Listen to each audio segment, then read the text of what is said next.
love the energy, love the conversation, just love how we're all just pouring into each other. And that is exactly what I wanted. You never know in these situations how it's gonna go, how organic it's gonna be, but just the energy, the love, the information, and so much is exactly what I wanted. And so we wanna keep that going.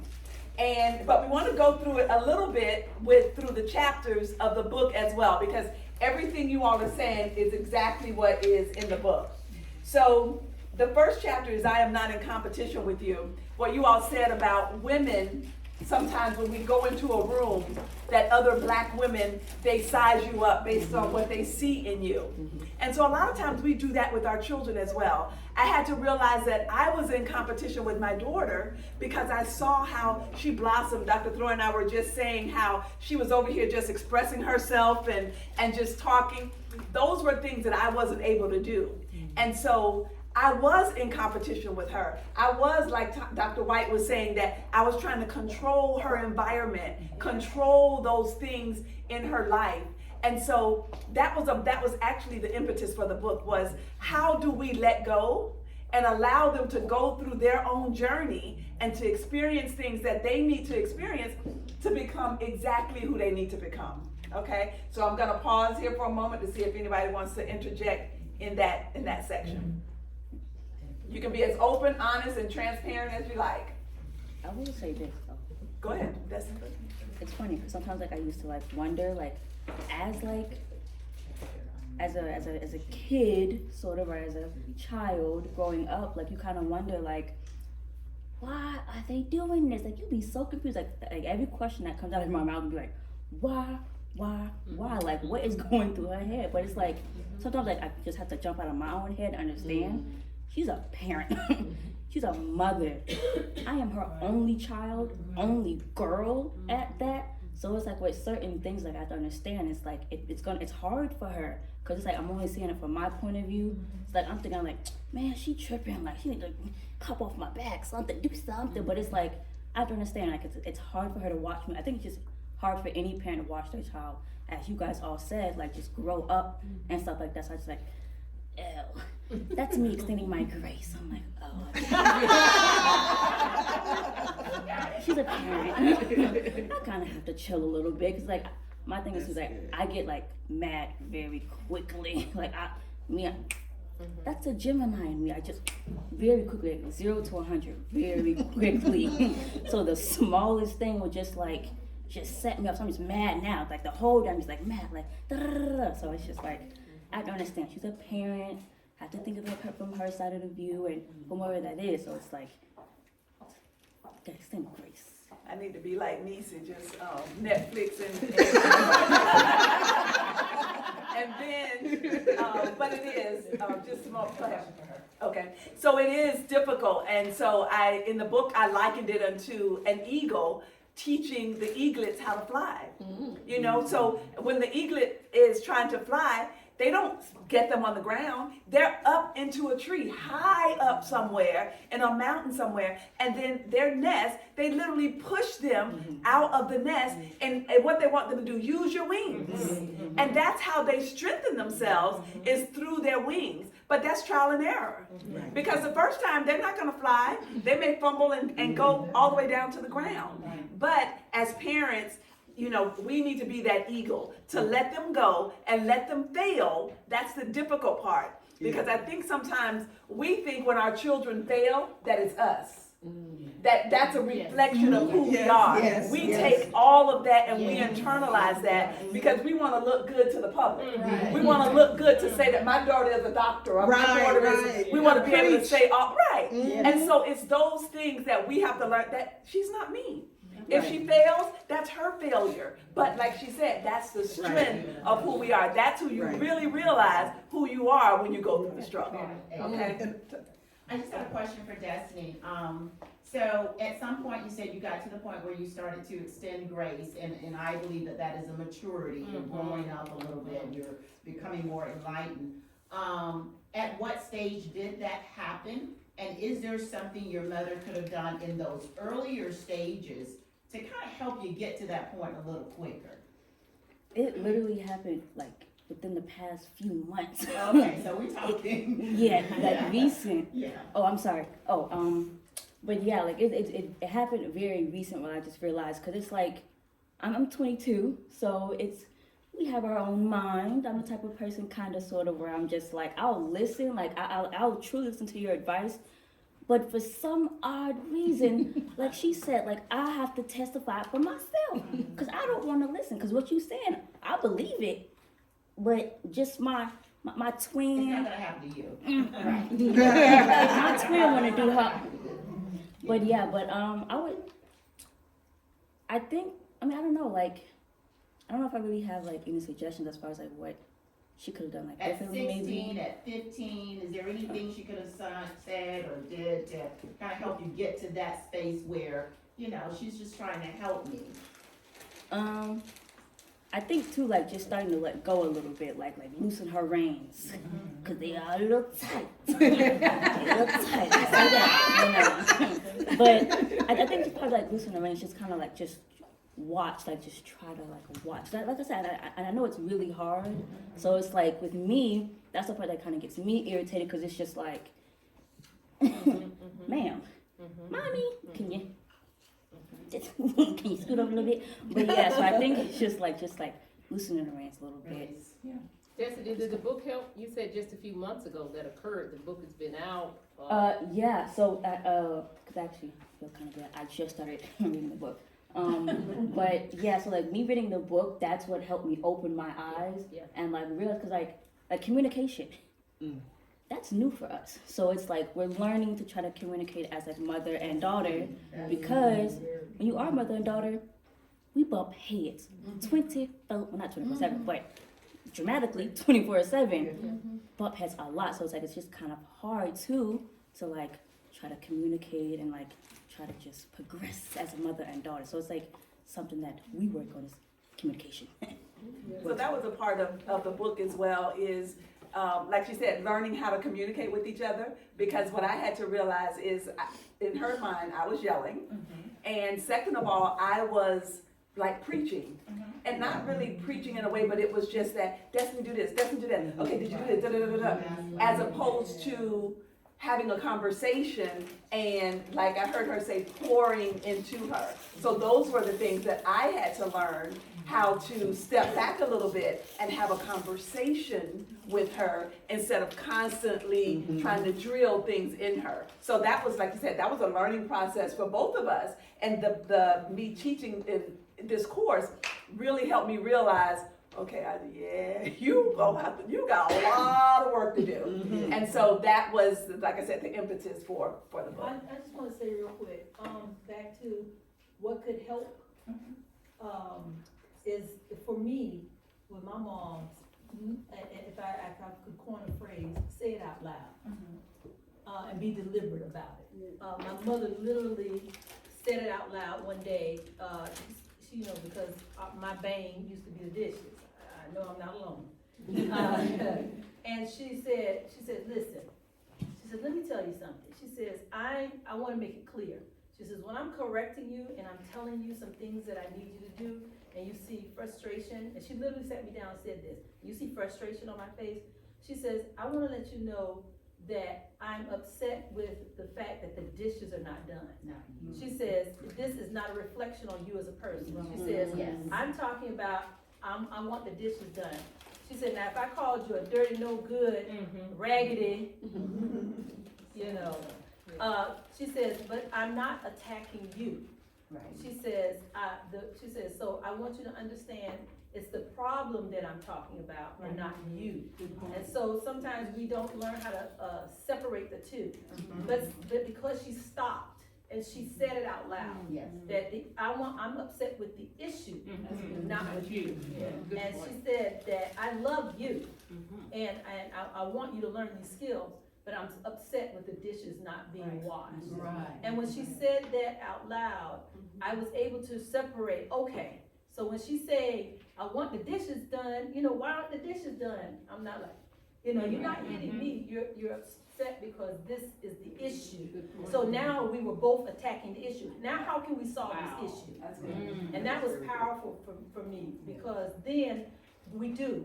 as a people, we superimpose ourselves into everything. That's why I had to tutor other people's kids. And the first thing I had to tell a parent is, you are not a bad parent because you cannot do your own child's homework. Right. The reason why you can't do your homework with your child is the fact that you hold them too close and you almost by osmosis think they should know what you know. You had them, but they don't know what you know. Oh, you should get this. No, you got it back in the 3rd grade. They're now in the 2nd grade. We're teaching them, give them that grace to learn. But we have to literally say it out loud. Okay, this is your first time. I know this has nothing to do with me and nothing to do with you. The fact that you can't understand fractions is not that you're a bad or dumb person, is that it is our responsibility as the teacher to teach you the way you learn. And then, again, then that empowers both of us to isolate the problem, and now we're a team against the problem. Not, again, a reflection of the problem. And that helped me even in school, because I was a struggling learner. I struggled. That's why I love special ed. But I stopped making it the child being the problem. I started making the problem, and now we were double teaming the problem. So just saying it out loud made a difference. So when she gave me those instructions about a particular thing, I could isolate it and see, okay, how we're gonna solve it. Yeah, a couple of things. First, I want to say I love the way you express yourself. You're unique, so that's beautiful. So I love that about you. The second thing I want to say is my son. I was saying to him, we were talking about something. I was like, I didn't raise you like that. I raised you better than that. And he go, Mom, you raised me right. I learned wrong all on my own. He knows, and he gonna do what he gonna do. So all I can do is keep reminding him when I learn. And then as far as I'm not in competition with you with my daughter, and you were giving the analysis about pushing the eagle out and having them flap their wings. One of the things I had to learn was I learned just as much from her, if not more, than probably what she can ever learn from me. She has taught me so much. Now she's become my confidant. I go to her for advice. What I should do, what you do. What's your thoughts on this? And so I think, when you get out of that, like you said, not being in competition with them, but you are my best friend, you're my confidant. She's probably the only person on this world know literally everything about me. Probably tell her too much as a daughter, but hey, that's me right there. So I think it's great when, you stop bumping heads and you can become, we sing and have fun together now. So she's my rock. She's my rock. I want to say one thing. We was talking, Destiny said, you had to get out of your own head, I believe, and realize that your mother is a person and she has her own things too. I think that's a lot, getting out of your head space, because we could go on a trip. We take a little thing and exasperate it and then realize, wait a minute, just ask her. Say it out loud. Hey, so, and I think for me, that's something I'm really working on too, to get out of my head space and come into the moment with the individual and ask the question. Yes. That's right. Only bad questions will not ask. Yes. And I want to say with my son, he would tell me, Mom, you wasn't there for my childhood. I worked at night. And I worked that night on purpose so I could be there for him during the day, because I didn't have to leave work to go deal with him at school. I said, Galen, you were supposed to be asleep. He woke up. But now that he's 27 now, and I knew when he was coming up about 14, 15, he wanted to know where was his daddy. Why weren't you married to my daddy? He asked me, why did you leave my daddy? I said, baby, we were never there. I had you, okay? I did some things and you came about. Well, why am I here? That's what he asked me. Well, why am I here? I said, baby, you're here because of me, and God needed you here. Amen? For that purpose. And all the questions he asked. And he said, everybody I talk to say, you so cool, and you this, and you that. He said, but I'm not seeing it. I said, baby, I'm your parent. I have to train you. And with him being here, that kept me grounded. You know what I'm saying? Because everything I needed to do, I had to say, God, now you sitting here, what I got to do with this? And I was telling her one day, his daddy gave him a TV, and I told him, you're going to be punished. I'm taking your TV. He turned around and said, you can't take my TV. My daddy gave me that TV. You know? And I was like, oh. But you know, when your mind is cloudy, you can't think clearly. See, I was supposed to slap him down. But that's what my daddy did to us. We rolled our eyes, we got it. You know what I'm saying? If we did anything outside of what he told us, we got a whip. Raise your hand, okay? Yeah. And when your grandma beat you, you got another one when you got home. So I told Gabe, I said, you wait right here. I left him, went to my room, I lay, I said, God, I gotta deal with this. And I don't wanna beat him, but I need to do. Bing, he said his daddy don't pay the electricity. Tell him don't plug that TV.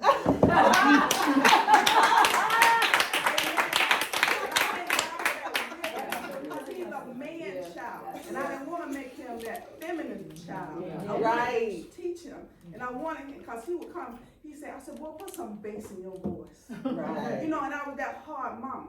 He's 27, he's still home with me today. He respects that. And I like what she said, there's a thin line between parent and control. And God let me see. He told me one day, cause he's a male, and we were talking to Ken and I, was hearing what he said. He said, Mama, you don't have one of these. You know what I'm saying? I'm not a man, and I'm a girl. But I know mind and nerve by the teaching that we received, in our church. So I was like, being a man is not just growing up and getting good parts. Being a man is your mind, your constitution. So I taught him to think. And I trained him to clean, to cook. He can do it all. And go through situations and think about it. Well, Mama, you act like I don't know nothing. But I want you to know you heard it from here. I'm not gonna force that.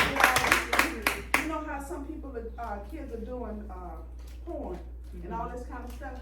I talked to that boy when he was little. Cause he came here as an old man in mind. You know what I'm saying? So I had to deal with that, and it kept me grounded.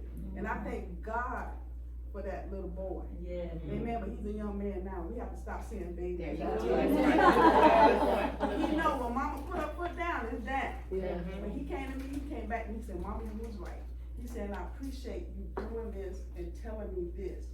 And I understand that. And I thank God that he came and told me that. I'm like, what am I gonna do with this boy? I'm ready. But I thank God for the teaching. For me to put into his life.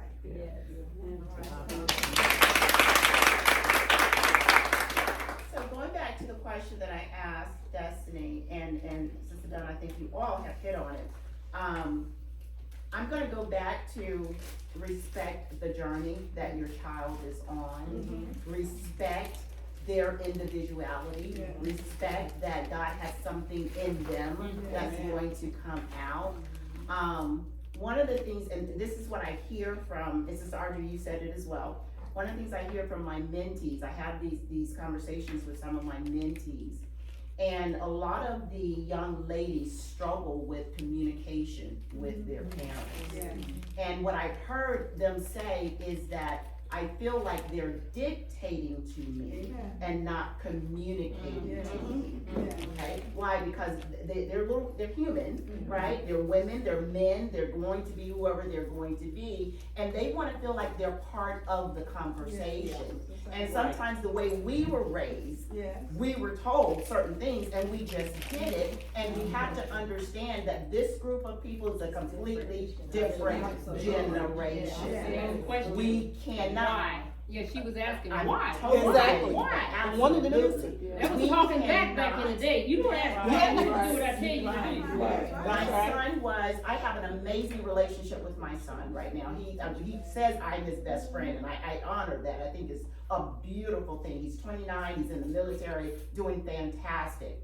But round about the time he was 14 or 15, I told him to do something, and he asked me, why do I need to do it that way, Mommy? He always called me Mommy. And before I knew it, I heard myself saying, because I told you so.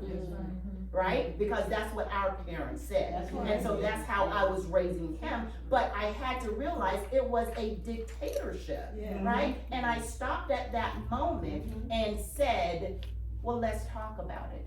Let's talk about if there's a different way to do this. And from that moment on, we began having conversations. I was still the parent, there's no doubt, I'm gonna guide you. And I explained to them, there's gonna be certain things when I say you need to do it this way, you need to do it this way, and trust me. Trust that I have your best interest. However, there are times when we can have a conversation about certain things. And so, even today, he will call me about the difficult things going on in his life. Some of the stuff I may not want to hear, right? But we have that communication, we have that relationship. And what some of my mentees, going back to the girl mentees, they say, I can come and talk to you about things, but if I try to have this conversation with my mother, it doesn't go so well. And I have to try to help them understand from their mother's perspective what's happening with their mother. But I think one of the key is communication. Don't just tell them no. Don't just tell them you gotta do it this way. Let's have the conversation. Ultimately, my word is what it's gonna be, right? Because I'm the adult here, but let's have a conversation about it. Treat them as a human and understand that they have experiences. They think they know stuff, right? They think they know stuff. At 15, they got 15 years of experience, right? And that's it. That's the end all, right? But understand that mommy has 30, 35, 40 years of experience. And I've been right there with you. I understand where you are. Another thing I'll say, and I'll leave it, is transparency. Being super transparent with them when they come of age and you can, right? That's the part of telling them why. I've been through this experience, right? I've been there. I know people who's been through the same thing that you're going through. This is what happened. Now it becomes more of a relationship that, oh wow, my mom is telling me this because she's been there. Not, girl, I don't get pregnant. Why shouldn't I get pregnant? Because this is what I had to deal with when I got pregnant, right? Exactly, but you're taking the time to explain it. Well, you do make a good point about them being 15. Do you know that they do have experiences with their peers? That's It true. could be peer pressure, it could be this, that, and the other. And if they don't share it with us, it's not to say they don't know anything. Exactly. They know some stuff that we don't know. That's That right. they went through for a time such as this. Yes. So they do know some things. Yes. But it's like, And it has to be honored and validated. and otherwise, I'm not gonna tell you because you don't understand, you don't wanna hear it anyway, Yeah. you don't think I know anything anyway. So what's the point? Why would I waste my time with you? Exactly. You know, After talking about that transparency, that's a powerful tool. Even from my classroom to the home front. When the person of authority, like my mother or myself, and I'll take the time to say, you know what, I don't know all the answers, like the smartest man in the world said, Einstein, but I know where to find the answers. So that gives you an opportunity to be vulnerable. And like my mom said, you know, she's a pastor and a minister, but she'll say even to the congregants, you all are growing in the pews, but I'm growing in front of you. You know, we're all in this, and when she started message, she'll say, you know, the Lord gave me this. I'm just sharing to you what He told me about myself. Right. So then it becomes more palatable because you're not telling me what I should do. You're telling me what God told you to do, and you're just sharing it like a mother bird in your chest. It becomes first person personal. So saying I'm sorry. Yes. I made a mistake. Oh, please forgive me. Do you know what honor that brings to a child? And I've said that, and none of people have never been told they're sorry, or will you please forgive me? I'm so sorry. Teacher was wrong. Yes. You know what? You were right. That validates you as an individual. I have value. I have some substance in this world. I have a place in the space. And the authority honored me. That's powerful. And what did that do? That engendered trust. Yes, it does. I can trust this person because they trust me with them. So we're on a journey again together. And she doesn't have to always be right. Absolutely. Yes. That's amazing. That's powerful. Well, so the beautiful thing is too, is that, so we'll have one more person, is that, remember now, they've become an adult. And so our word is not always the final word There you go. when you're working with adults. Absolutely. It's, as long as they're 2, 3, Right. 4, Yeah. even 17, even sometimes 20, they'll still listen. Yes. But ultimately, you have to remember they're adults and they really can make their own decisions legally. Right. So, that's all. Yeah, And then, I wanted to comment on something you were saying. One of the things that I was intentional about it. I remember growing up and we, just like you said, we could never go back and ask our parents or grandparents why or what, because I said so. So when my daughter was growing up, I was real intentional about when something happened, I would sit back and I would ask her, well, what you think? Even at 5 or 6 or whatever, depending on, you know, their stages of development, you ask them, and then the other part about it, when I would do that, I would also hear what she's thinking about. That's And when you do it that way, we are making them feel included, we're making them feel like they're important. What they say is important to us, Yeah. so then it gives them that confidence that when they get outside the home, that's good. That's very they good. will talk and, you know, they can defend themselves. That's good. Okay, she was next, go ahead. I wanted to say, I agree with you, letting go and listening. Mhm. We have to change our mindset, because I have grandchildren now, and they'll tell me to do it one way, and I say, okay, and their way works. But, I was taught, talk back, whatever I say goes, as you say. But now our children are so vocal, and they have their filters sometimes just keep running. I would testify You to have that. to have that relationship, that communication going. Yeah. Like I'm so used to traditional breakfast, and my granddaughter say, no, but I'm gonna let's have it this way. And I said, oh, okay, and it comes out very well, We have to learn to adapt to change, because like I tell my students, all this technology, this is new. I'm 65, getting ready to retire. And I have had to adapt through the years. I started teaching in 1999, and and we didn't have technology. Right. We didn't have an electronic grade book for my first couple of years. So they said, well, how did you do the grades? I averaged them out, I thought. I don't even have a calculator, I add too much too. So, anyway, but change, life has changed. It is changing. The technology is proving itself. These kids this technology have such a strong hold on our children that we have to communicate. Because they will sit at the table if you allow it. I don't allow technology at my table when we're eating, because that's time for conversation. But I've had to adapt, let go, and I've had to listen. It's hard when you have grown up. My ways are instilled in me. Respect, all these. But we have to teach our children too. It's about respect. And I tell my students, if you don't learn nothing from me, you're gonna know what respect is. But the thing is, it's about change. The world is changing. But let me tell you who's not changing: God. This world can change all it wants to, but God is not changing. We change. We let the world come in. We let the world do these things to us. And we have to work on ourselves. Nobody, we flesh. But it's the world changing. But if you have God and have that relationship, all that don't matter. It don't matter. As long as you got breath in you, and you wake up every morning and say, thank you, Jesus, you're in your right mind. I sit in the nursing home, and I go every Saturday. I did it yesterday to shop for her because I knew it was coming. And she get depressed. When you go from the independent to being independent to dependent. And she was upset, and she been her moments. And I just said to her this week, it just came out. I said, your body there, but your mind don't have to be there. She's a Christian. And I tell her that she can't walk. And I said, your body's there, but your mind don't have to be there. Because we allow things, you have to guard your mind. You have to know what to put in and what not to put in.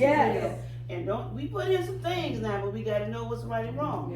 But this world, you don't have to change for the world. We don't have to, You know, we have to adapt to change. But, you know, what came to mind, several things. Stephen Covey's book called The Mindset. Yes. And then another one, when you were talking about communication, and I reflected back on being in graduate school, and I did a study on communication, and that just came so clear. This is in the early 2000s.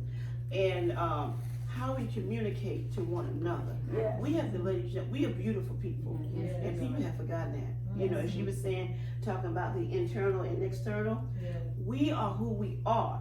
And you judge people from within, you know, you're a child of God. I don't know, I'm on a roll, I apologize. But, you know, I am so elated, I'm so happy I came to this forum today, because it just validates, number one, who I am, number two, what my pride is and where I'm going. So when my teaching is my first journey, and my poetry is my second. God is not through with me yet. I'm not going for a moment of glory. It's to help people heal. Yes. You know, we hear positive, motivational, positive. We have beautiful. All of us is beautiful here. We're black women. We know our story. I don't have to get into that, but we have to keep our head up. Yes. We have to talk to our children, and we just have to keep it moving. That's the bottom line. But first, heal first. Yes. Can you go to Renetta, then I'll call you. Okay, all right. Am I tied into what you were saying, so you can go ahead? Oh, I was gonna piggyback on way when Sister Tanya was talking about our children. I know as I grew up in a very Christian home, and I was sent to college, and I was told don't do this, but not why. I shouldn't do it. I mean, common sense, we knew why, but that was just a part of the way that we communicated. But I tell people all the time, I'm so thankful of the layer of protection that my family and my church family put around me. Although I wasn't perfect, but when I look back on it, I say, God, I thank you because you were there to cover me. So, and this was like over 25 years ago in college. I can't imagine what they see now, and I call myself, you know, to be pretty much in tune. But in talking about our children, my son Josiah, he had his little moments in school, and it wasn't always Josiah's fault. I remember coming home one day as an educator, someone that everyone looks up into the community, and like, why is her son acting like this? And I turned around and I looked at him because he knew the principal had called me, and the look on his face, because I'm supposed to be his support. He knew what was coming down the line. I didn't sing in the school to behave this way, but God convicted me in that moment. And he said, don't. Thank you. He said he was probably in 3rd or 4th grade. God said, don't. And I remember going home just sobbing, crying, like, God, I need you to help me. Because I'm not used to teachers calling me, this, that, and the third. But then he gave me a revelation that he wasn't allowed to use his voice.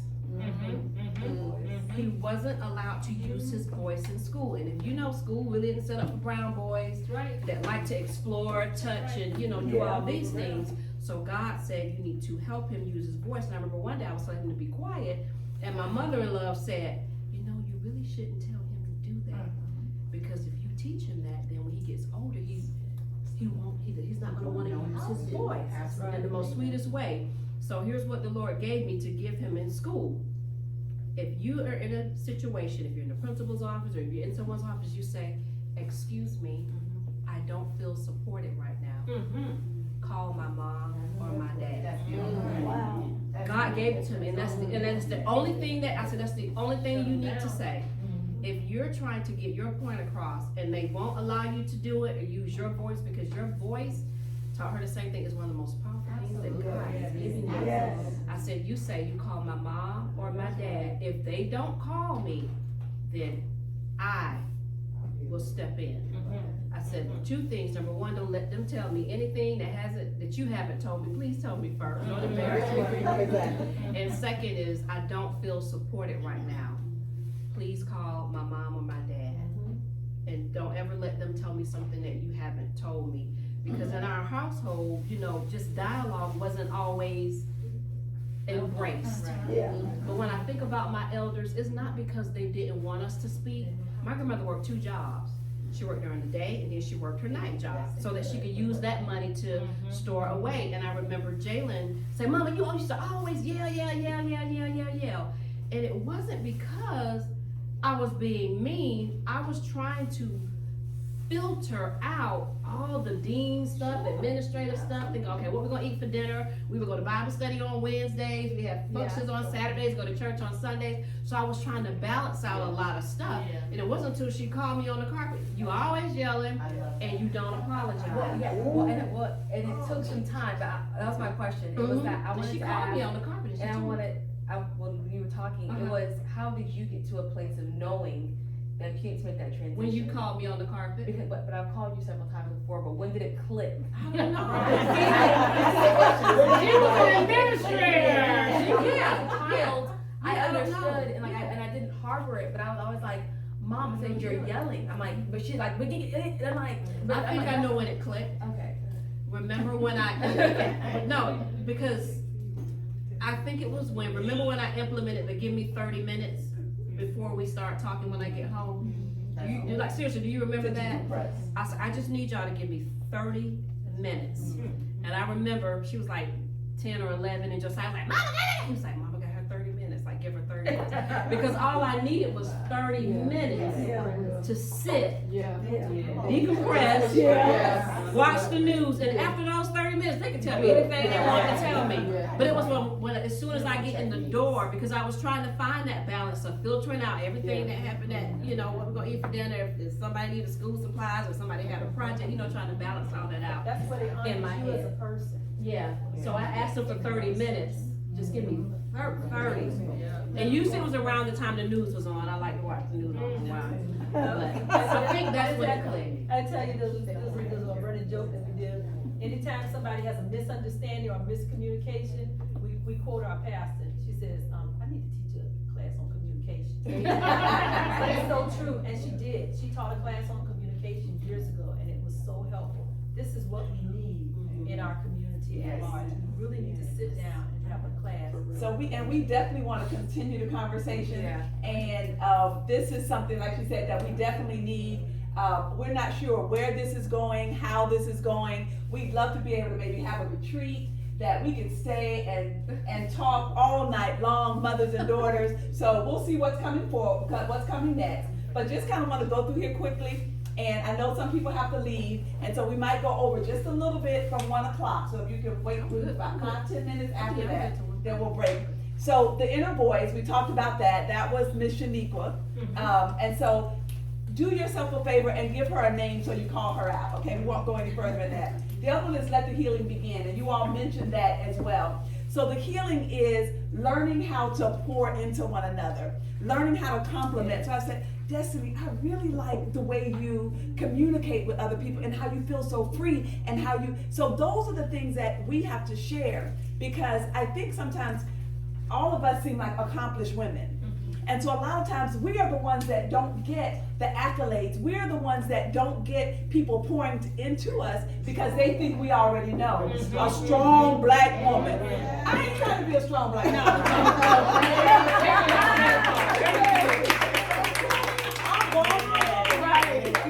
I need, there's so many things that we need. So we don't have to hold up that mantra of being a strong black woman. Okay? So let the healing begin. Learn how to pour into people. Even though somebody else may have said it, you say it your way to compliment them.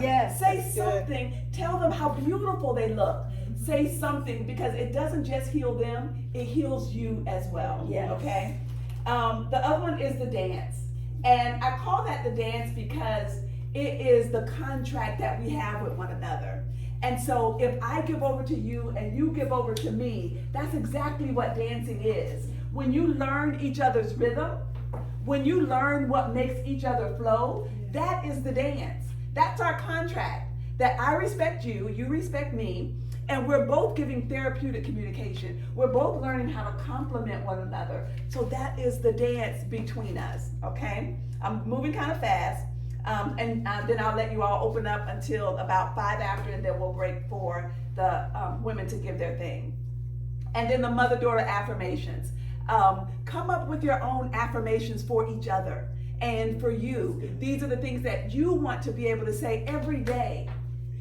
Like even some of the quotes, whatever it is, find those affirmations, because these are things that we live by.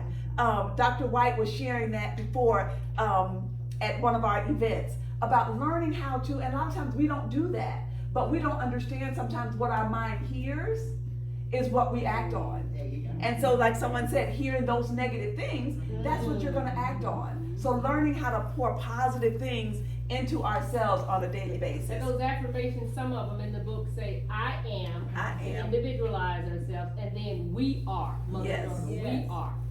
Yes. Okay, and then stop, look, and listen. This one is just so powerful, it almost makes me cry. It does make me cry. Because I realized that my daughter was I always do she's a person, but I realized that we were riding in the car one day, and I go to Frostproof, so driving from Frostproof to Tampa, I was on the phone probably about halfway, probably like 30 minutes, and she's sitting in the car with me. And the whole time, she's, maybe had a little game, and she's doing her little game, but I'm talking, and these were the old cell phones. And it really was a spiritual thing. Because the cell phone, the call dropped from the person I was speaking with, and it said, look at your SIM card contacts, your SIM contacts. Well, my contact at the moment was her. She was in the car with me, and I wasn't connecting or contacting her. And she literally got on the floor of the car, and I said, Destiny, what's wrong? At the same time that my phone said this, she was on the floor of the car, and she said, you're not talking to me. Whew. Yes. It broke my heart. Yes. So how do you ride an hour, 30, 40 minutes with someone else in the car, and you're not communicating with them? Right. Whoever it is that you're talking to can wait. I'm riding a whole hour, 45 minutes with someone, and I can't hold a conversation. So that pricked me. So I say, stop, look, and listen to our children. They have so much to say. And realizing she's a person. She wanted to communicate. Here she is, and girl, and she's sitting right here, and I'm not even having a conversation with her. So we had a little thing that we did. I said, okay, there are some times when mommy is on the phone that I'm working and I have to be on the phone, but there are certain times when I'm not. I said, all you have to do is just kind of pull my shirt tail and say, hey mommy, it's my time now. And we implemented that. And so those are the things that we did, so we make sure that we were connected. I'll say, okay, either I can finish up this call or give me 2 or 3 minutes, and then that will be our time, all right? And then the last part is just the journaling. So I know I went through that fast, so you all are open to share on that part, and then we're gonna have the young ladies perform. Dr. White? I just want to add to the last part that Sergeant was speaking on. Actually, it was a little bit of the opposite with me and my son. I too, at one point I was living in Orlando, and my church is in Frostproof, so yes, we did travel much like they're doing now. Those were the times that my son still remembers. I would take him, and on the way back home, he would ask me questions about the service, what was going on in church, what the pastor said. Well, mommy, what does he mean by this? Mommy, what does he mean by that? And that hour and a half that we drove was my time not only to connect with him, but to pour into him. And today, he still remembers those conversations. Mommy, remember when you said this? Remember when you said that? But those little things that we don't think about, right? That's the opportunity to really connect with them. And it made him feel like he was important. So now he understands, and now he does the same thing. He's telling everybody things that he knows from our conversation. So thank you for reminding me of that. That was a beautiful time to connect with them. Beautiful. Coming from like a kid standpoint, like the whole like communicating and like having to like pull, like that does like, oh sorry. That does like actually like make a really big difference, because it's like when you're not able to talk to your parent, you go to like your friend, and it's like half of the time your friend gonna do the same thing. If not, she got 2 kids going through all bad advice. Like, I mean, not trying to do bad on the situation, but it's like I can't necessarily go to someone who my age, because like side point, there's a lot of females or a lot of people my age who are getting pregnant. Like every female I almost know from high school, if not, are either having a baby or they're currently like pregnant, or if not, yeah, I already have a baby. So it's just like, I don't know if it's necessarily wise because it's like I know what right from wrong, but it's just like the whole point is like not being able to talk to a parent can lead you to the wrong person. So it's like, it could be a little rough, because now it's like, now I'm doing worse than when I started. And it's just like, well, dang. Mother, I need help. I'm a fish out of water right now. So yeah, it does make like a big difference and stuff like that. So I would say Can I that. just add to what Destiny was saying, just real quick? One of the things I've had to learn what to do, especially when your child becomes an adult, learn to get a poker face. Everybody know what that poker face is? Can you give us an example of the poker face?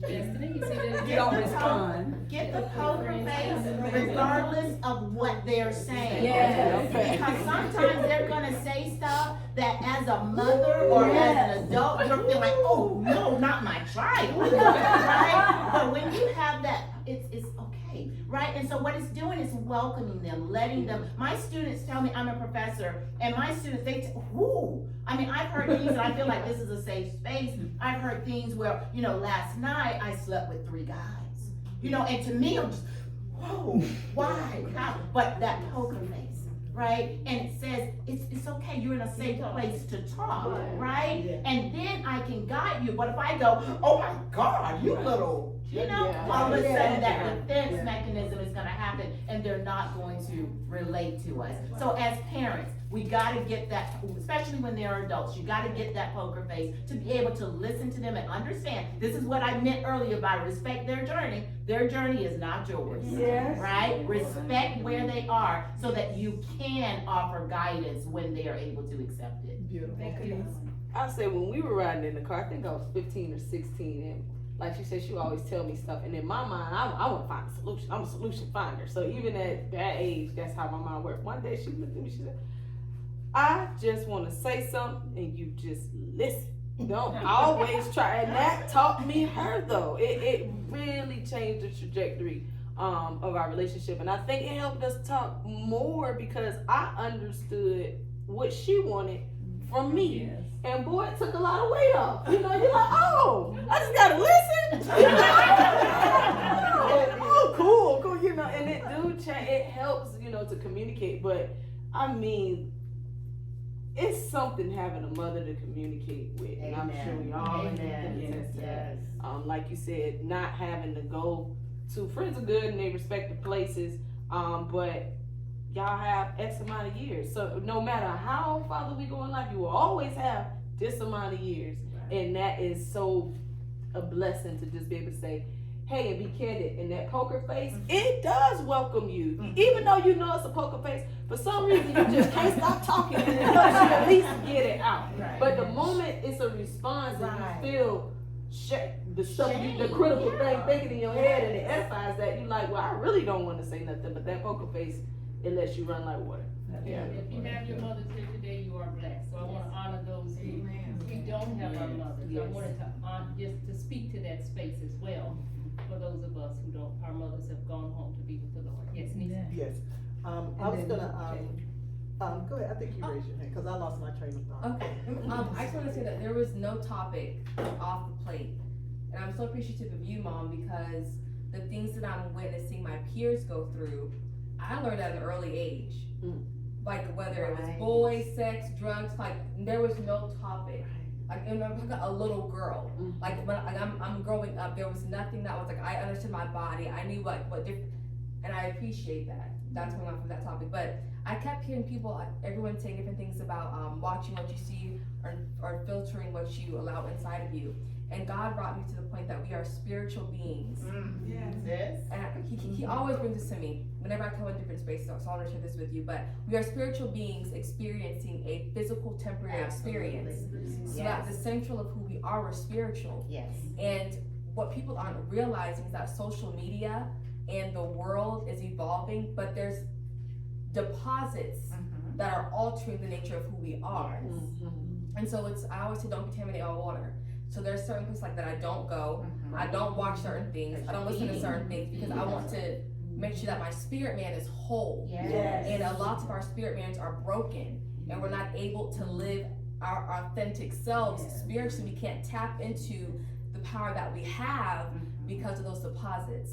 So please, like it takes time, but really hone into your spiritual man. Because so once you tap into that thing, once your spiritual man is whole, It's a beautiful. it's a beautiful Yes, thing. It's a beautiful thing. David, thank you for bringing up that topic. She was telling you everything about your body because historically those things are perceived as taboo. You don't discuss personal body parts and Can I whatnot. tell you just a They little? talk about it in school in biology, so 2 why can't I seconds. talk about it at home? Her Yes. father and I worked together, and when she would go for visitation, she was older. She was maybe like 5 or 6, and he would run her bath water and let her take a bath and kind of dress herself because she's always been independent. But this particular day, he's like, make sure you wash really good, you know, this, that, and the third. Make sure you wash your lala. So she yells and says, it's not a lala, it's a vagina. So he calls me on the phone. He's like, Yanetta, you shouldn't be teaching her that. I said, teaching her what? What are you talking about? She said vagina. It is a vagina. It's not a la la. That's a song. La la la la. That's a Christmas song. Like we're not. It is a vagina. Okay, whatever you say. Well, just. So he comes back. He's going, whatever. Just wash it. Never let her through the door, but it's true because body parts. You know, It's your body. you know. And I had like an From anatomy head to book, toe. right? I had an anatomy book that broke down the male, and it made me. I was shameful of my body, Right. and even like my mother, like the way she's like, I want you to know like, this is my body, so that if something happens to me, you're not like running away from me. So when I walk around the house, this is what you get. But there's no shame. It's our body, right? It's our body. Because I remember my grandmother, we live with my grandmother, and I remember my grandmother saying, if something were to happen to me, y'all know, I want y'all to be scared before the people come. Just this what I got. So I just kind of. And I know this might be a bit controversial as well, but I do the same thing with my son. Yeah. Because I want you to know what a woman looks like, because I don't want you to go out there in no strip You club are. and you all like, oh, that's what it look like. Yeah. And your mama, But, and you know, some people like, you shouldn't do that, but I don't do it overtly. Right. But you know, like if I'm walking around and he happen to come in, I'll go get a robe, but I ain't like, wait a minute, go out there. No, guys need, boys need, even if you show it to them in a book, it's like, this is what you need to know. You don't have to go to a strip club to learn their learn what it is. Learn how people get pregnant. And I'm like that too. I'm just like, this is what it is. It's a tough. It's different with the boy because it's kind of, you know, my son, y'all, I let him On those topics too, but So the last time I took him to the pediatrician, I told his dad, I'm done. I'm done. This you go. So the doctor comes in and the doctor's like, okay, just like her, I'm good. Because they've been going to the same pediatrician for like ever. And so this particular time he said, how are you feeling? Is there anything you need to complain about? No, how's school? School's going great. I'm playing sports. I said, okay, just like, you know, I'm going to have to take a peek. He's like, it's fine, doc. Everything's hanging. That's their language. You know? So I told my doctor, I was like, I will not be. That's true. But I want him to feel comfortable. It goes back to just the conversation. And that is what's lacking. Just what I see in schools, just letting them just express themselves. It goes down to, I know I can't date. No, you cannot date, son. I don't think teenagers should date. You're growing, you're gonna have friends, you know, they're female, you know, whatever. Well, I know you're not gonna let me have a girlfriend, but I have one. And he says it in a respectful way, but I'm just like I have to constantly pray, because I'm like, dude, like this is not what we're doing. You know what I mean? But This ain't what you do, it's what I'm doing.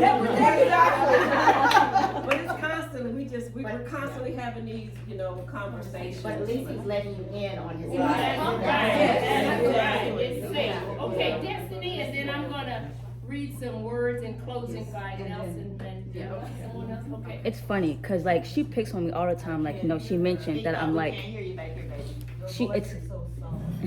it's funny because she mentions all the time like how I'm so free. I do the same thing. Like I just walk around, nothing, just free.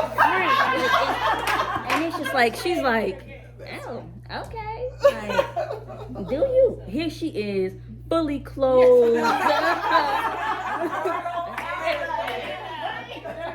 And you got all that on, you going to bed?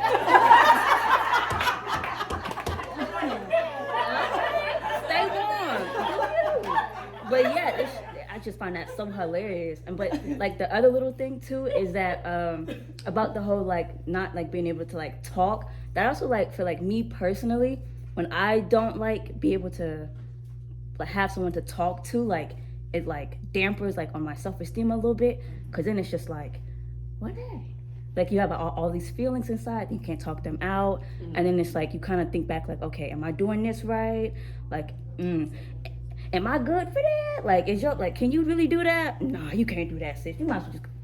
So yeah, so it's like when you don't have someone to talk to, you got all these things going in your head, and it's just like, dang. Yeah. Shaniqua, like I was telling her, like that critic, whoo, she a little strong. She's strong. But yeah, that was it. Who else has it on this side? Was there someone else? Any others? Okay. Let's see what Nelson Mandela says. This is at an inaugural speech. He says, our deepest fear is not that we are inadequate. Our deepest fear is that we are powerful beyond measure. It is not our light. It is our light, not our darkness, that most frightens us. We ask ourselves, who am I to be brilliant, gorgeous, talented, fabulous? Actually, who are you not to be? You are a child of God. Your playing small doesn't serve the world. There's nothing enlightening about shrinking so that other people won't feel insecure around you. We were all meant to shine as children do. We were born to make manifest the glory of God that is within us. But guess what? It's not just in some of us. It's in everyone. And as we let our own light shine, we unconsciously give other people permission to do the same. As we are liberated from our own fear, our presence automatically liberates others. So let's walk in this light. All right, who wants to go first? Now, oh, you want to go first, please? All right, let's go.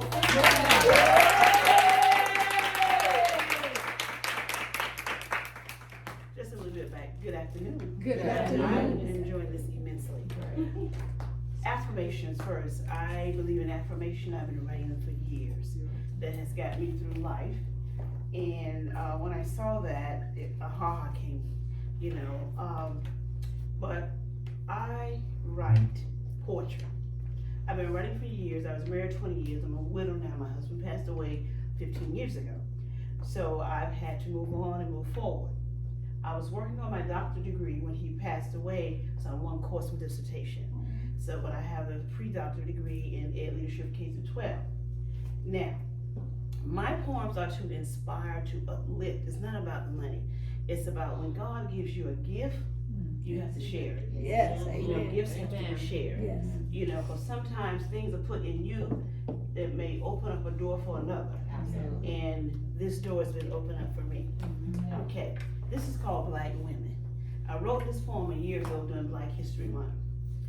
Black women is who we are. Black women will always go far. Black women are strong and wise with many cries, not telling lies. Black women play the role of mother, father, uncle, brother, cousin, a sister, just to even the score and wanting more. Black women know how to survive until the end of time. Black women shine morning, noon, and night, knowing their plight is to fight. Black women tell a story of many woes.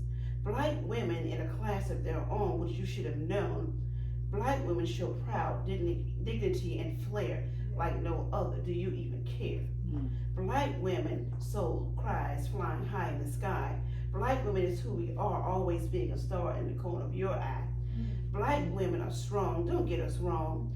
Black women are here to stay and will always have a say. Black women is who we are, Black women.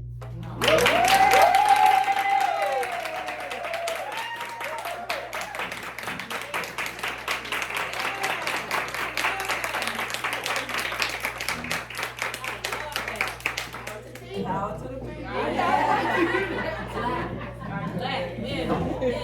And I read 50 poems, 50. Oh, that's beautiful. I love that. So I'm a poet, spoken word artist, all that beautiful jazz. Definitely my gift. Definitely my gift. Yes, it is. This one is called A Star Is Born. Life, a power I am given. Love, a power I am gifted. With one thought, I'll transition. with one name, I can make the heavens listen. On purpose, I've been positioned, but it's taken a journey for me to comprehend, to truly believe the power deep within. Listen, I have the power of life and death in my tongue. I have access to the Holy One. Validated in the womb of my Creator's mind before time, but it took time for me to realign and realize I'm worth the sacrifice. Love paid the price, so I live in paradise. I said love paid the price, so my mind lives in paradise. I seek for knowledge, I seek for love, I seek for a higher education, a higher survival to rise above where I am now, my current situation. Life, that's the power I'm given. Love, that's the power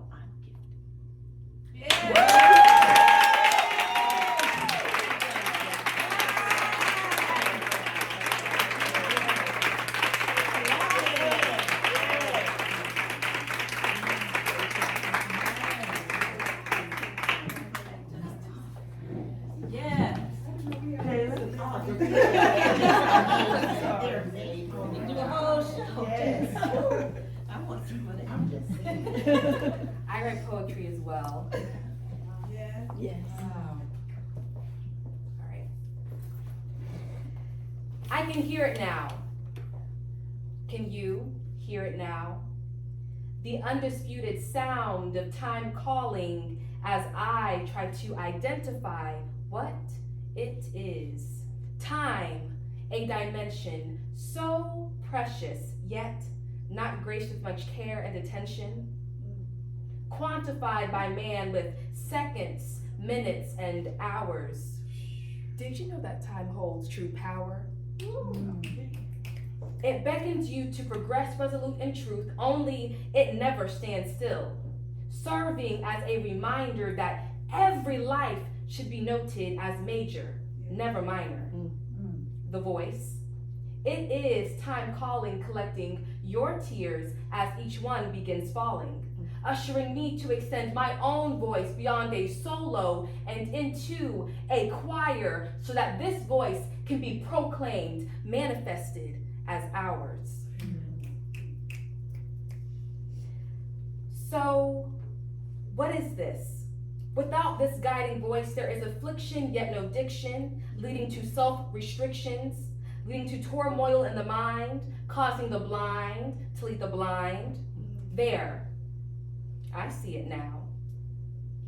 Why do you deny your own conviction? You must know the world's approval will cause you inner infliction. That is self-crucifixion. Time questions if we are producing fruit. What kind of fruit do you bear? Are you aware? Does time dare go there? Time resides inside each of our beings, placing seeds of purpose in us all. The moment we ignore it is the moment that yet another man approaches a downfall. It roots us in enriched soil, covering us like the wisdom from a grandmother's lips, trying to get us to close our eyes and open our minds to the profound signs that you may have been delayed, but never denied. Tick-tock, I can hear the clock, propelling us to move forward and pick up those who have tried to stay behind, before trying on the disguise of those worldly lies to our own demise. Don't cloud your mind. Do not concern yourself with the amount of likes and views. Time notes this as an issue. Time misses you. In the face of resistance, time states that you are resilient. Greatness is etched inside of your DNA. That is royalty coursing through your veins. Some may call you odd. Some may call you strange, but time is still calling, and it is calling out your name. So, walk with purpose. You need not be nervous. Time states that you are chosen. You are golden. Time is calling. Answer the call.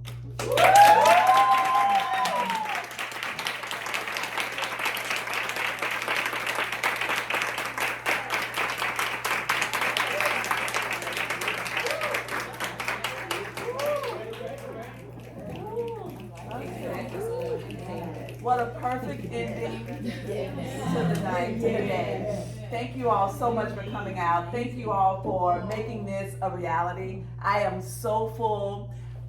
We have until 2 p.m., which was the time that we said that we would be ending. So feel free to enjoy one another. There's food back there. Enjoy yourself, help yourself. I'll also still be signing any books.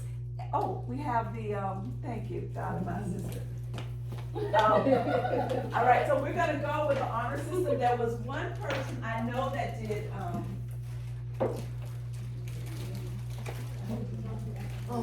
so there was, did all of you get a chance to do your review? Yes. Yes.